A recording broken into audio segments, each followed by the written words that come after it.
story of the kings and queens of England is more surprising than you might think. It's a fine drama, 1,000 years of tales of lust and betrayal, of heroism and cruelty, of mysteries, murders, tragedies, and triumphs. But there's more than that.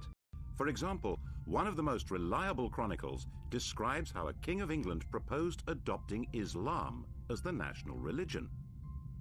This episode, the first of 6, includes that tale. It tells the story of the English crown from 1066 to 1216, from one French invader, William, to the next, Louis. Yes, Louis. Another surprise.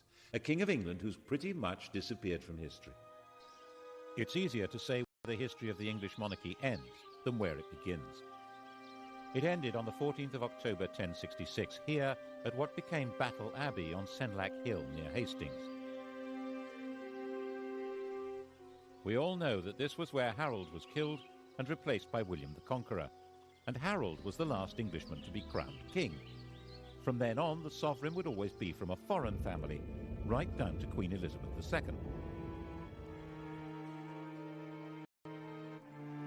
So a history of the kings and queens of England isn't like the history of kings and queens anywhere else in the world.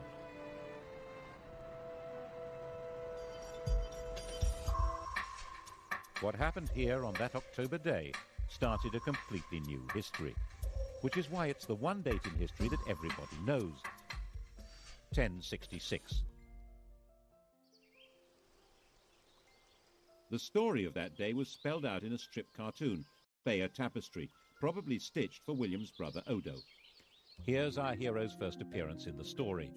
That's William, Duke of Normandy, about 37 years old in 1064. He's being told that Harold Godwinson, Earl of Wessex at the time, has been shipwrecked on the French coast. One of these guys is Godwinson. I think it's the chap with the handlebar moustache. He's about 6 years older than William and the most powerful man in England after King Edward. These are both pretty hard men, survivors in a very tough world.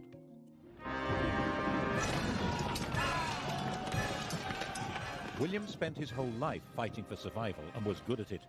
By the time he was 20, he'd established complete control over Normandy. From then on, he was fighting to hang on to what he had. He got Harold to help him in one of those battles, capturing Mont Saint-Michel, becoming the next King of England.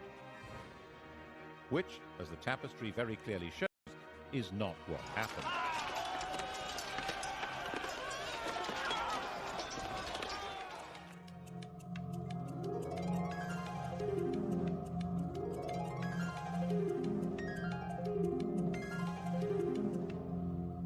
When old King Edward died, Harold, as we all know, had himself crowned instead. Actually, to be a bit more precise, he had himself elected king. The crown of England in those days was not inherited, but awarded. In William's view, this had all gone very badly wrong, so he set about putting it right. The Norwegian ruler, Harald Hardrada, took a similar view. There was an old Norwegian claim to England, which he decided to revive by launching an invasion of his own. Their two fleets arrived within a few days of each other, one in the north of England, one in the south. Both fleets were probably about the same size, about 500 ships. King Harold rushed north and destroyed Hardrada's army. Only about 34 ships made it back to Norway. Then he rushed south. And this time, of course, he failed to pull it off. We don't know for sure that the man with the arrow in his eye is Harold, but he certainly died at the battle. He and his axe-wielding, spear-carrying army of Danish and Anglo-Saxon noblemen were simply swept away. In their place were the new rulers of England, Normans on horseback. William was their master, master of the country. He owned it.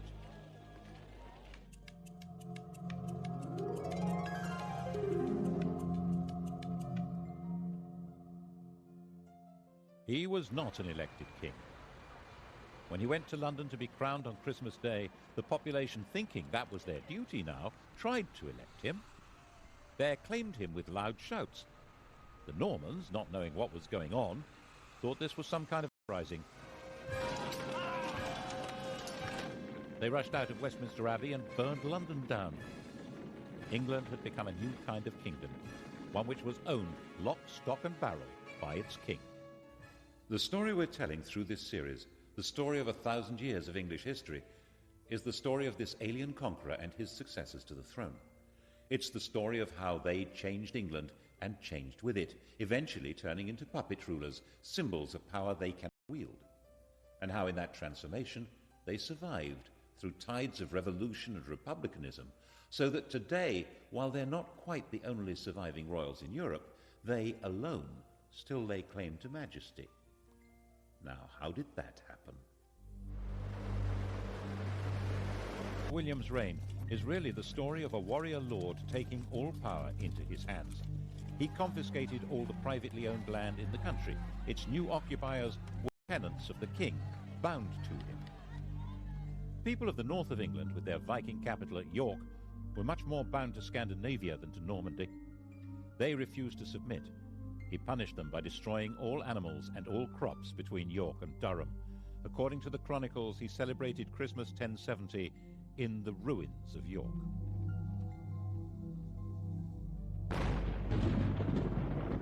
The inhabitants were reduced to starvation, even cannibalism. 16 years later, when all the land in England was accounted for and valued in his Doomsday Survey, there were places in Northumbria that were still utterly worthless. The church, too, was made Norman, and old Anglo-Saxon ways crushed. At Glastonbury, archers were stationed inside the abbey, and orders given that the old chants should be replaced by new ones from France. 21 monks were shot, and yet there were limits to his power. A few thousand Normans, most of them not even understanding the language of their new country, couldn't run the place. They needed the English to keep everything working, and William understood that perfectly well. His coronation, he made an oath to uphold the laws of King Edward, to uphold good law and renounce bad. The old courts would continue to function, and old traditions would normally be respected. This oath would become fundamental to the coronation of any king. The question, though, would be who got to wear the crown? When William died, bloated and exhausted at the ripe age of 60, his attendants stripped his body and scattered. What mattered now was who would hold the land he'd conquered, and how. It had all been his, and it was he who decided. On his deathbed in Normandy, he handed out the spoils. He gave his eldest surviving son, Robert, his Duchy of Normandy, but it was the younger son, the red-haired William Rufus, who the conqueror willed should be acclaimed King of England. And the youngest, Henry, was told he would have to be content with £5,000. But Henry was his father's son. Content with £5,000? Was that likely?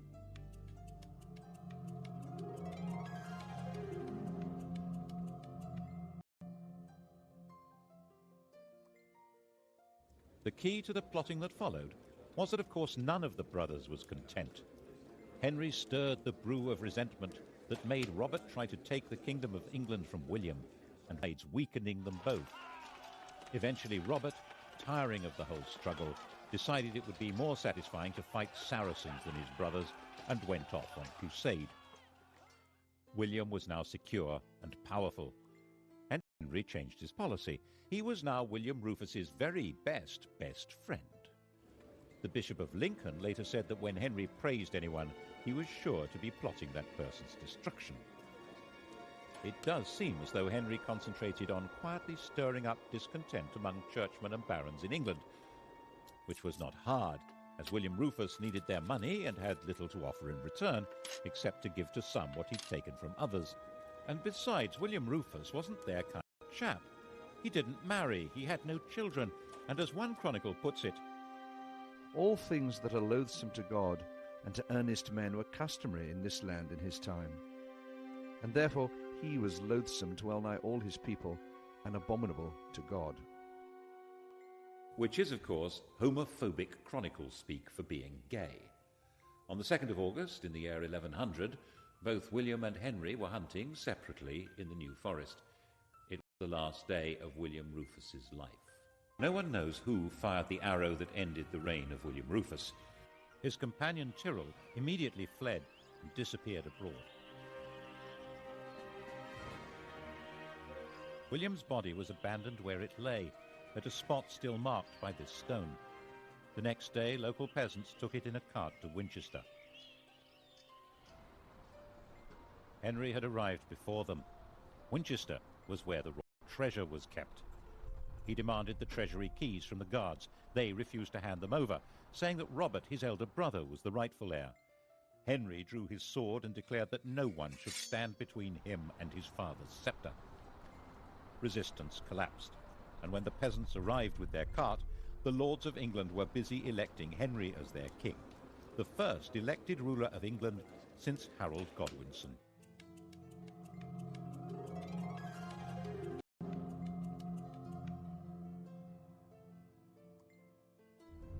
The Bishop of Winchester refused to give the corpse a Christian burial. Out of respect for his royal status, William Rufus was nevertheless interred under the cathedral tower, and when that collapsed a few years later, everyone said, "Told you so." Henry's coronation at Westminster was an attempt to ensure his authority to rule. He was 32 years old. His father had won the country by force of arms, and his barons backed him for rich rewards. But why would anyone want a king now? Alongside his sanctification by the church, he issued lamers treat their tenants as he treated them. He claimed that the crown changed his nature. He was no longer an ordinary human being. As the anointed king, he held special, divinely granted powers. His touch was supposed to cure scrofula, swollen neck glands from tuberculosis. This magic power, which became known as touching for the king's evil, was practiced by English monarchs for the next 700 years as proof of their divine authority. He also quite smartly understood that it was a good idea to promote new people to positions of power. Those who were already great barons didn't need a king, but men on the make would support him. By the time Robert was able to mount a challenge to Henry, it stood no chance. He agreed to recognize Henry as King of England in exchange for a pension. Of course, it didn't last. Henry ended up invading Normandy in 1106 and imprisoning his brother for the rest of his life. This is his tomb in Gloucester Cathedral. The question of who was entitled to succeed to the crown was still, when you came down to it, a matter of brute force. But Henry's victory had a profound symbolic meaning, because it changed the status of the English crown. Under his father, England had been a property seized and owned by the Duke of Normandy. Now, Normandy was a property seized and owned by the King of England. Henry was a naturally cheery person. Just after his coronation, he married Edith, the daughter of an English woman and of the King of Scotland, and he encouraged the Normans he was promoting to marry English women. The great barons regarded this with contempt and referred to their king and queen as Godric and Godiva, a style statement which roughly translates as Sid and Gladys. As sturdy warriors, they also didn't appreciate the fact that he was literate in 3 languages. His other nickname, Henri Beauclerc, means Henry the Swat. But those great barons were having their power undercut as Henry recruited his government officers and judges from the church. He supervised his kingdom by moving his court from one centre to another. It was a great travelling performance, like a circus, with no permanent home. He spent half his time in Normandy, but when he was away, the kingdom was run by a totally reliable civil servant, Roger, the Bishop of Salisbury, who was called the Justiciar. The idea of government by a system rather than by a man was beginning to take shape. He sent judges on their own tours of the country and enforced the laws harshly, which seems to have been quite popular according to the chroniclers. But his punishments were often based on the idea that people were guilty until proved innocent, and there was no time to do that. Were England's lanes really full of blinded and mutilated men muttering, "Firm but fair"? And he managed to keep the treasury well stocked with money, which meant he could buy loyalty when he needed to. The key to this was his system for checking his income. Twice a year, sheriffs and royal officials from all over England had to bring their money to be counted by being shunted around in piles on a checkered cloth like a chessboard. Checked. It was called the Exchequer. The system worked so well that the cabinet minister in charge of the nation's finances is still called the Chancellor of the Exchequer, and we still use paper chitties called cheques. By a combination of force and diplomacy, he controlled and to some extent colonised Wales. Relations with Scotland were fine. 3 of his wife's brothers became kings there. England was becoming a peaceful, stable and successful kingdom. Henry sent his young daughter Matilda to Germany to marry the Holy Roman Emperor, and in 1116 he held a great assembly at Salisbury where all the barons, nobles and bishops swore homage to his son William as his successor to the crown. In 1120, young William was a star, an enthusiastic warrior, a keen huntsman and the heir apparent. He'd been in Normandy with his father fighting the King of France, and the whole party was returning to England. William and his pals were travelling in a brand new ship, the White Ship. They were the 12th century English jet set, the millionaire knightly lads who were heirs to most of England and Normandy. Once they got on the ship, there was a terrific party. Alcohol was taken, and how? Soon it became really rowdy. The Hooray Henrys yelling at one another and throwing off a bunch of priests who'd come to bless the voyage. William's cousin, Stephen of Blois, had an upset stomach and he felt he needed a bit of peace and quiet, so he decided to go ashore and take a later ship. By the time they got to sea, it was already dark and the other ships were way ahead. The wind was light. William decided to catch up with the king and ordered the chaps to start rowing. The master was as drunk as anyone else, so they began to speed into the dark, 50 oars pushing this state-of-the-art longboat at a terrific lick. That was when they sailed straight into a rock and smashed the ship open.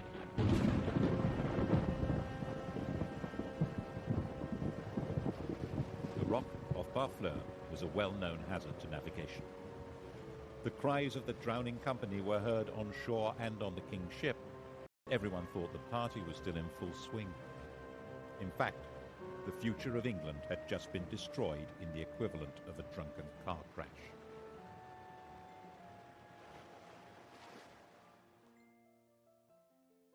It's said that Henry never smiled again. You can see why. 6 years after the fatal crash, not knowing what else to do, Henry obliged the barons, nobles and bishops of England to swear fealty to his daughter Matilda as his successor. No woman had ever ruled in her own right in either England or Normandy. Her husband, the Emperor, was dead, but for strategic reasons he had Matilda marry the son of the Count of Anjou. This was not a family with a power base in England. Henry's sleep was filled with nightmares of peasants and barons complaining that he'd failed them all. And then Henry went and died of a surfeit of lampreys. How does that happen? A lamprey is a parasitic fish that looks as if it belongs in a bush tucker trial. Henry loved them. His doctor had put him on a diet that involved not eating lampreys, and he got a fever and died after ignoring the advice. And the doctor said, as doctors do, "I warned him." By the time Henry died in 1135, it was all falling apart. He was 67 years old, and he'd gone a long way towards defining the job of a King of England. But the fundamental problem, who was entitled to that job, had still not been solved.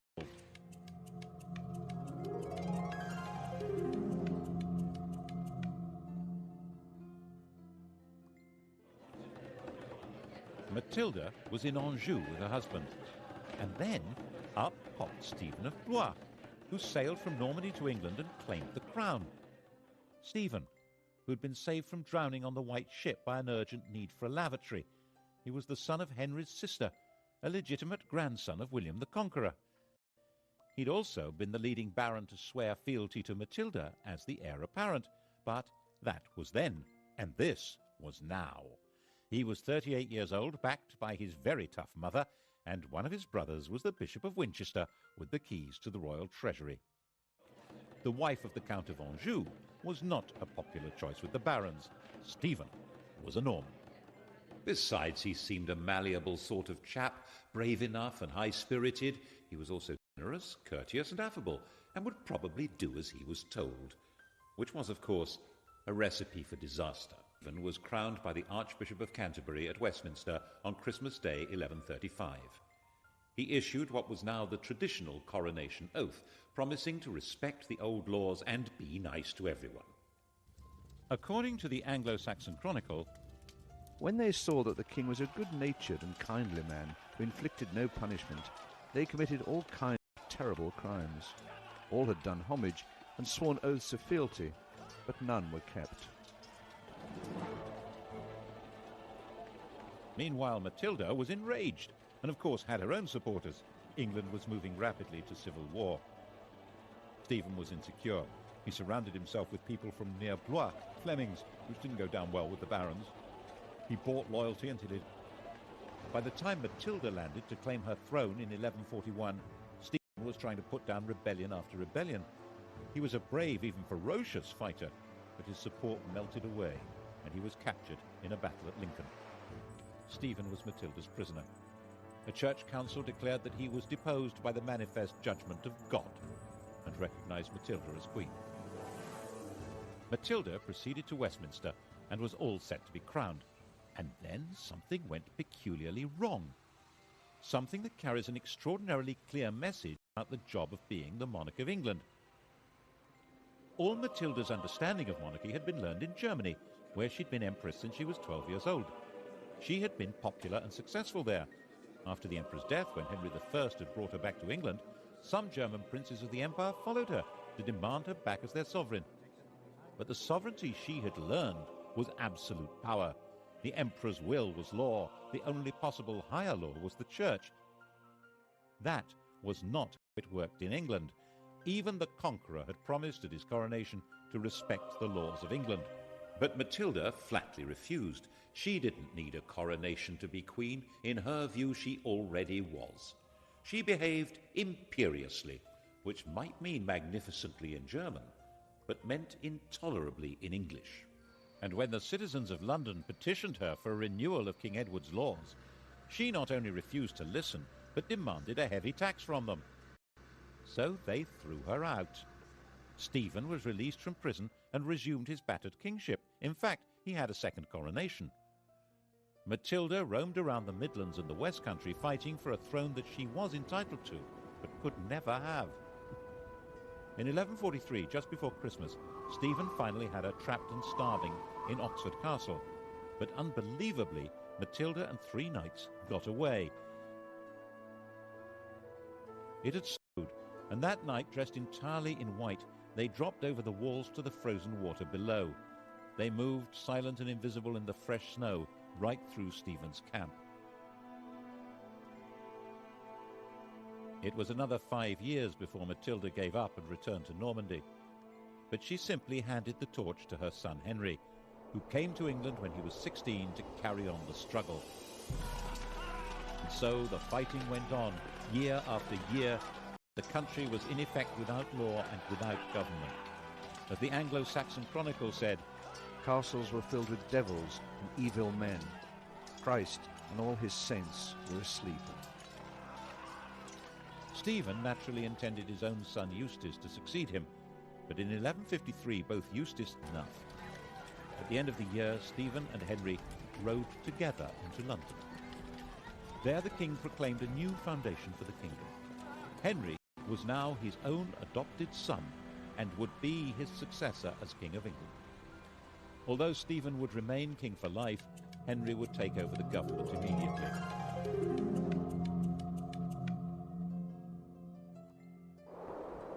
The next year, utterly worn out, King Stephen retired to his grave. On the 19th of December 1154, there was a double coronation in Westminster Abbey. The 21-year-old Henry II was crowned king, and his 33-year-old wife, Eleanor, was crowned queen consort. Eleanor, Duchess of Aquitaine, knew all about being a queen. When she was 15, orphaned and the richest damsel in France, she was married to the heir to the French throne, and a few days later the pair became King and Queen of France. The King of France was a saintly figure with perhaps a rather low sex drive. Eleanor came from a family of lordly troubadours, whose court was dedicated to interest and love affairs. She later said that she thought she'd married a man, but had married a monk. She had a series of affairs, including one with Matilda's husband, Geoffrey of Anjou. He, rather dashingly, wore a sprig of broom, Plantagenista, in his hat, so people called him Plantagenet. Eventually, all the Angevins, the whole family line, wore it on their crest. She then had an affair with Geoffrey's son, the attractive young Henry, a bright, well-educated athlete with vitality, intelligence, freckles, money.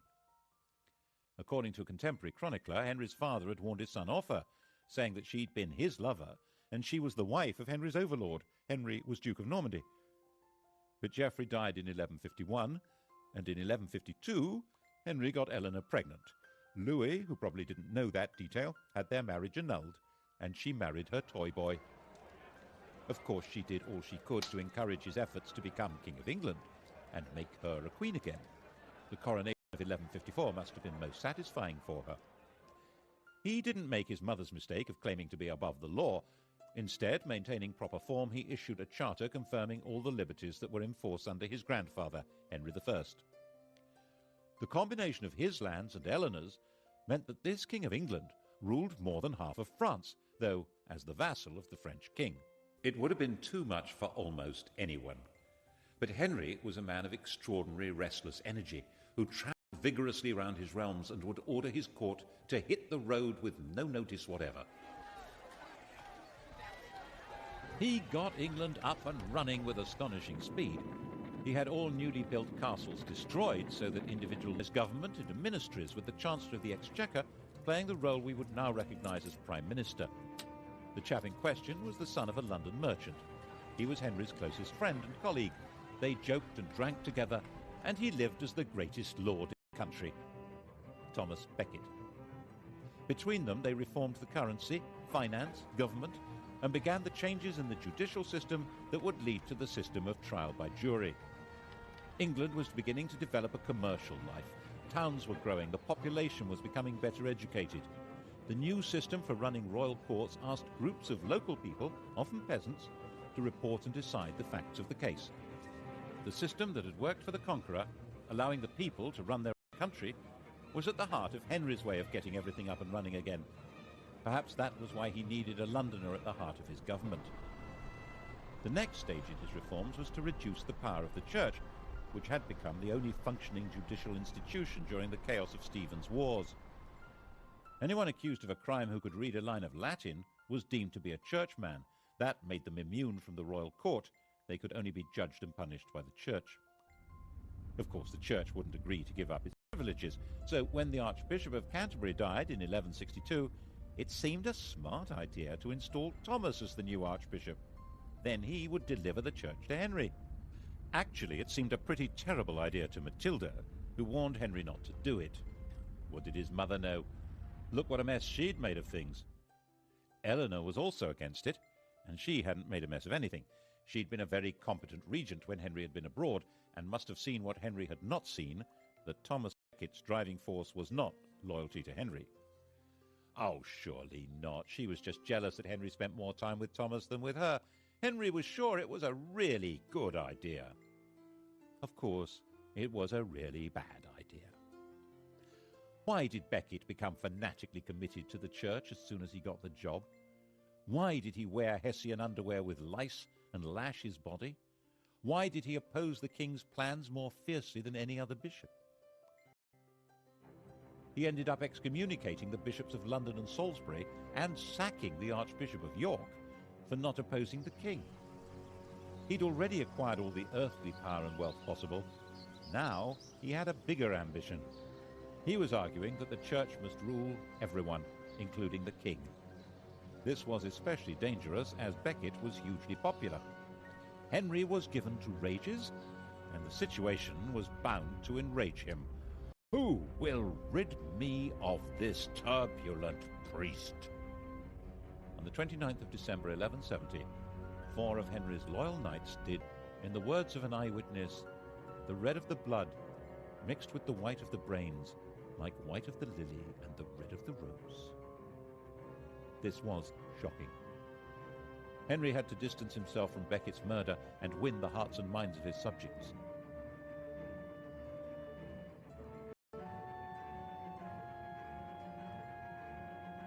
Becket was immediately the most popular martyr in the country. 100,000 pilgrims flocked to the site of his death. He would obviously be made a saint as soon as possible. The danger, of course, was that the Pope would excommunicate Henry and pronounce an anathema against him as the murderer of England's primate. The population would turn against him in England, and the King of France would seize his vast lands across the Channel. Henry immediately fasted, went into extravagant mourning, and then did penance, Prostrating himself before the Canterbury altar, he was publicly lashed by a monk. It worked. He saved his kingdom from the Pope. Saving it from Eleanor was much more difficult. Eleanor and Henry had drifted apart, partly because of his love affairs and partly because she feared that Henry's adventure with Becket threatened her own beloved Aquitaine. She had gone back there. She set up her own court, the Court of Love, and that was where she raised her sons as romantic warriors and plotted against him. Henry imprisoned her there for 16 years, but her plots continued unabated. She supported her older sons in rebellion against Henry, trying not only to ensure her control over her own lands, but to take over from him. The only one who remained loyal was John, the youngest. In 1189, the oldest surviving son, Richard, inflicted a major defeat on his father.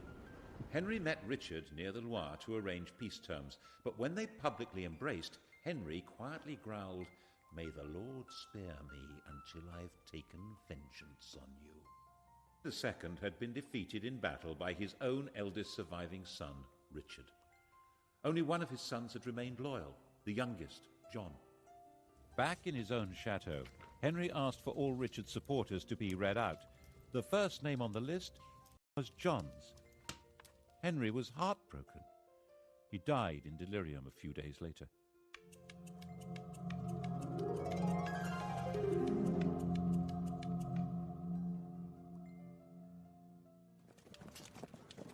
Eleanor's imprisonment was over. Henry had recognized Richard as his heir, and Richard intended Eleanor to rule England. He had more important things to do. Crusade.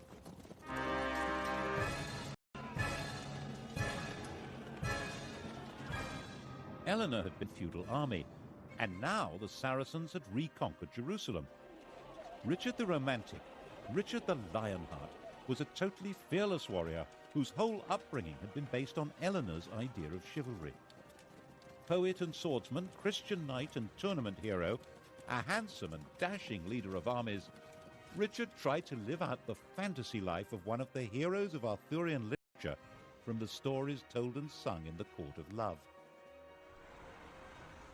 He came to London for his coronation, but only so that he could collect the funds to pay for his great crusade to recover Jerusalem from Saladin. He went off on his crusade, declaring that he would sell London if he could find a buyer. The crusade itself, the Third Crusade, was a sequence of great heroic and daring actions that completely failed to conquer Jerusalem, associated with bursts of extreme brutality. Saladin quite rightly pointed out that while Richard might be able to get an army into the city, if he wanted to hold on to it, he would have to spend the rest of his life there. The two men never met, but they fascinated and respected each other. When Richard was ill, Saladin sent his doctor. The final truce ensured that Christian pilgrims would be free to visit the Holy City. But that had actually been Saladin's policy before the crusade even began. Richard typically decided to make the journey home in 1192 into an adventure, traveling alone and in disguise. That was how he got captured and ended up imprisoned by Duke Leopold of Austria, a man he'd repeatedly insulted during the crusade. The King of England had been found in an inn in Vienna, unconvincingly disguised as a kitchen knave. The ransom Leopold demanded was £100,000, about 8 years' income to the exchequer. Richard's recklessness was crippling for the kingdom and eventually fatal for him. As a storybook hero, he always seems to have expected a happy ending and would sometimes even forget to put on armor. That was how he got killed in the end, taking a stupid chance at an unimportant siege in 1199. A crossbow bolt wound became infected. While he was dying, the man who'd loosed the shot was captured and delivered to him, and Richard carried on behaving as though he was in a storybook, making a great gesture of releasing the man and giving him money. Richard had no heir. He named his brother, the 32-year-old John, as his successor. Richard, aged 41, died in his mother's arms, England's hero king, who detested the country and had spent 6 months of his reign there. And the man who'd killed him was rearrested and flayed alive.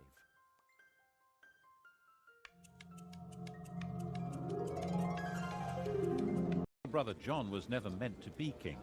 His father had called him John Lackland because there was originally no part of the huge Angevin Empire left for him. And the three problems that lurked at the core of monarchy in England now became crises. How did succession work? What was the balance between the king and the church? And what legal limits existed on royal power, especially when it came to taxes? To begin with, was he really Richard's proper successor? One of his elder brothers, Geoffrey, had died leaving a son, Arthur, and there were barons in Anjou and Maine who argued that this 13-year-old was the proper successor. They were supported by Philip, King of France. The only way to settle a succession dispute was by violence, so John went to war. His men captured the boy, and he was never seen again.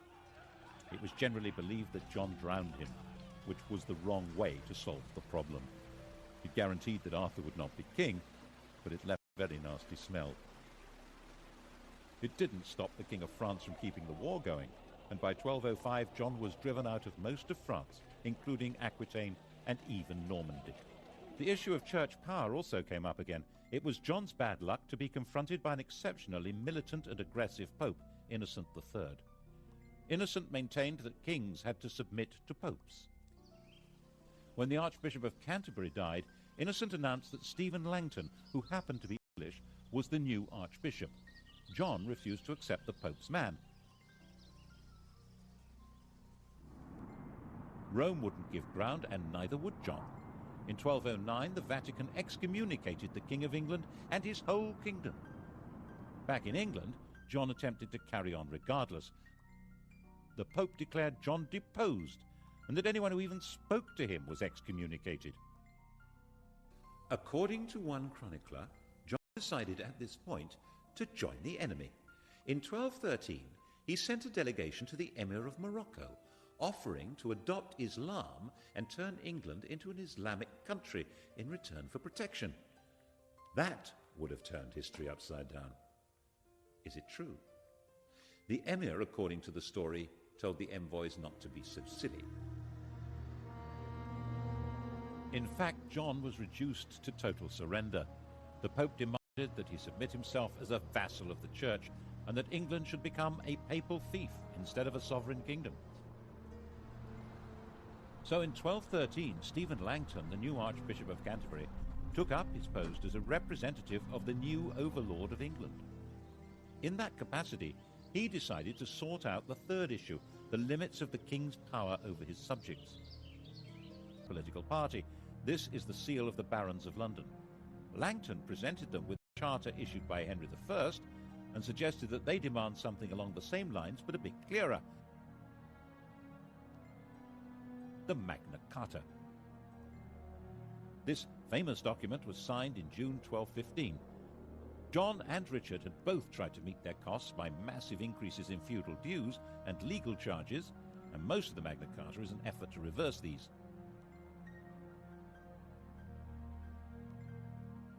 But there are also other clauses that show that Langton and the barons thought that laws must bind the king himself as well as everyone else. There was a notion of proper kingship in England, and the Magna Carta tried to spell out what that meant. If Langton had not been an Englishman, the Magna Carta would probably have looked very different. And it was certainly incomprehensible to Pope Innocent, who saw it as a baffling and immoral limitation on the absolute power of the feudal Lord of England, who was, of course, himself. So Innocent issued a papal bull excommunicating anyone who stood by or tried to carry out Magna Carta, and Stephen Langton found himself suspended from his job and recalled to Rome.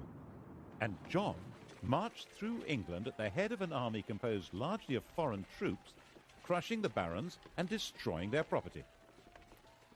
And that's why the barons went to France and got a new king of their own, Louis, the son of the King of France.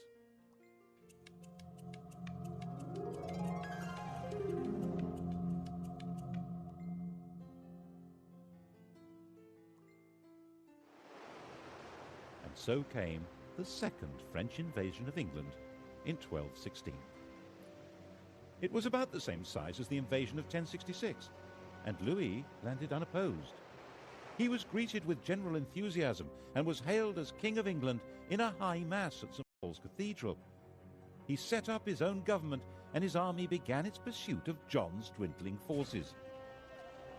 John was assembling an army to stage the great final battle, and was travelling along the seashore from Lynn to Lincolnshire.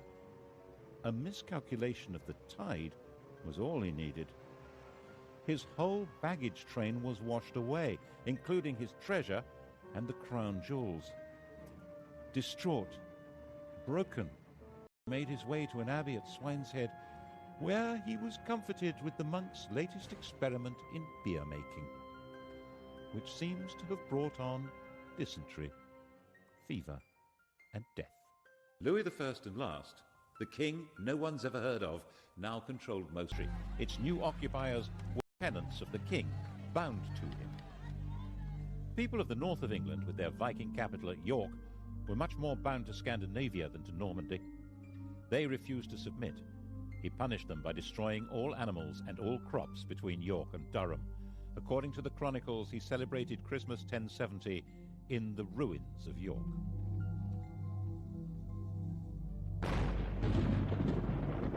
The inhabitants were reduced to starvation, even cannibalism. 16 years later, when all the land in England was accounted for and valued in his Doomsday Survey, there were places in Northumbria that were still utterly worthless. The church, too, was made Norman, and old Anglo-Saxon ways crushed. At Glastonbury, archers were stationed inside the abbey, and orders given that the old chants should be replaced by new ones from France. 21 monks were shot, and yet there were limits to his power. A few thousand Normans, most of them not even understanding the language of their new country, couldn't run the place. They needed the English to keep everything working, and William understood that perfectly well. His coronation, he made an oath to uphold the laws of King Edward, to uphold good law and renounce bad. The old courts would continue to function, and old traditions would normally be respected. This oath